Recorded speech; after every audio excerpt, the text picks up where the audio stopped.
Today I made a turkey tetrazzini dinner from food storage, and this is how it turned out. This recipe is from the Taste of Home cookbook, but I adapted it to food storage. And this was one day when everything I did was wrong, but in the end it turned out right, and it was absolutely delicious. The first thing I did was bring some water with a little salt to a boil. Then I added 1 pound of linguine. Now this is where I started messing up. In a large saucepan, you're supposed to melt 6 tablespoons of butter. Well, since this is food storage and since I don't want to can butter, I decided to use some vegetable oil instead with a little bit of butter buds. The problem was I didn't use enough oil. Well, then I heated it up and I added 6 tablespoons of all-purpose flour, half a teaspoon of salt, and a quarter teaspoon of pepper. Well, since I didn't have enough liquid in that pan, that flour wasn't going to go anywhere. So I tried to make up for it by adding some water. I should have dumped this out and started over, but I kept pressing on. I added 2 cans of chicken broth, and I kept cooking it, trying to get it to smooth out. Never did. Long story short, I ended up straining all the lumps out and mixing up some flour and water and adding that into it, and I cooked it until it was thickened.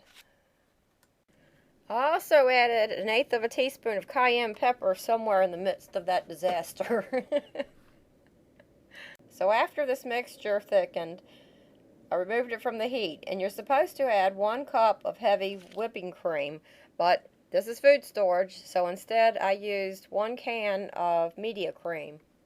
If you can't find this media cream in the grocery store with the canned milks, then look in the Mexican food section. I just mixed this cream in thoroughly. Then I drained the pasta and I added the sauce to it, along with a can of mushrooms and a quart of turkey that I had canned myself, and I cut it up into bite-sized pieces. I also added a 1/4 cup of diced pimientos, a couple tablespoons of parsley, and a couple dashes of hot pepper sauce. And the recipe didn't call for it, but I added a little garlic salt to it too. I mixed it all together thoroughly, then I poured it into a 13 by 9 inch baking pan, and I sprinkled the top with a 1/3 cup of Parmesan cheese. There was a few bumps in the road, but I finally got to the end.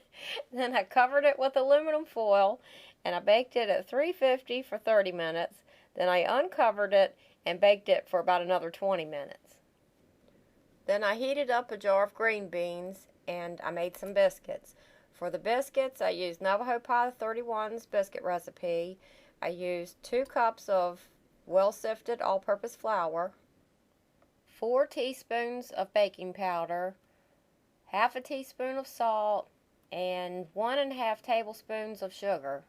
Then I mixed that all together thoroughly and added 3 tablespoons of butter-flavored Crisco, and I worked that into the flour until it was like coarse cornmeal. Then I added about 3/4 of a cup of milk that I had made from instant non-fat milk, and I shaped it into a dough. I rolled it out, then I cut it into biscuits, and I baked them at 400 degrees for about 12 minutes. So here's how the tetrazzini turned out. I hope y'all listened and canned up plenty of turkey around Thanksgiving when they were cheap. This was real good, and served it up with the green beans and the biscuits and some apple rings and some iced tea. It was a very good meal, excellent meal, and it's all completely made from food storage, no refrigerated items. Hope it helps.